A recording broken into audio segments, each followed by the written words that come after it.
Magandang araw sa lahat. Ito po yung magandang tanong, ulat Biblia muna tayo. Ang tanong dito, mga kapatid, mga kaibigan, pira ba ang dahilan ang pagkanulo ni Judas sa ating Panginoong Jesucristo? Sa iyong palagay, ano po ang dahilan kung bakit ipinagkanulo ni Judas ang ating Panginoong Jesucristo?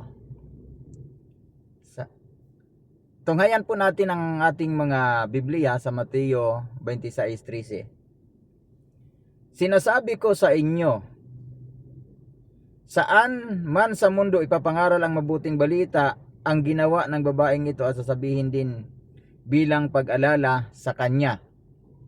Katapos sa verse 14 nasabi, pagkatapos, ang isa sa 12 apostol na tinatawag na Judas Iscariote at nagsabi, Iscariote ay nagpunta sa mga punong saserdote at nagsabi, ano ang ibibigay ninyo sa akin kung tutulungan ko kayong madakip siya? Pinangakuan nila siya ng 30 pirasong pilak, 30 pirasong pilak.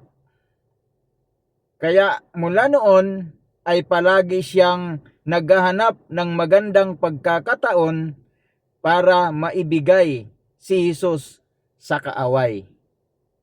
Simula noon, nung nakipagkasundo si Judas Iscariote sa mga punong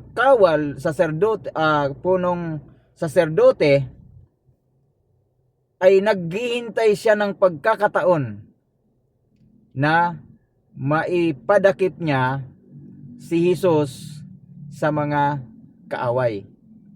Nakikita nyo ba yung pagkakataong ito sa panahon natin ngayon? Totoo ba yung mga nangyayari sa Biblia at sa panahon natin ngayon? Ito ang tugon.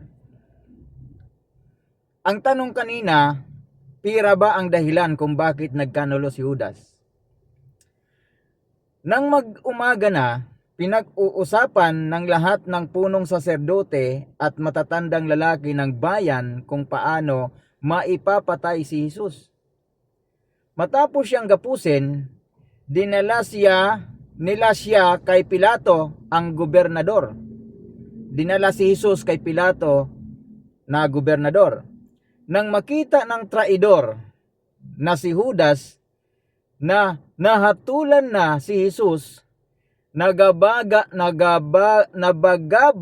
siya at ibinalik niya ang 30 pirasong pilak sa mga punong saserdote at matatandang lalaki.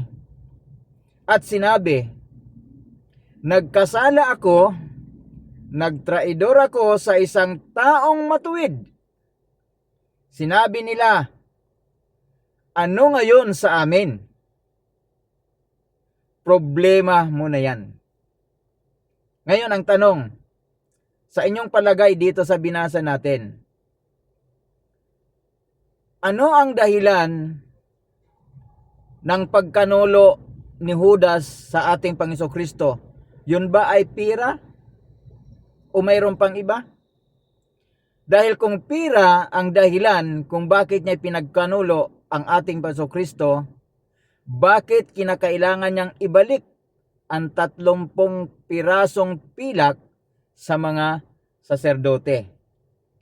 Ito ngayon ay nangyayari na sa panahon din natin ngayon. Maraming nagsauli. Pero dito 3 pirasong pilak ang pinag-uusapan. Hindi malita. 3 pirasong pilak ang pinag-uusapan kung bakit pinagkanulo ni Judas ang ating Panginoong Kristo. Comment down below kung ano po ang palagay ninyo ang dahilan. God bless.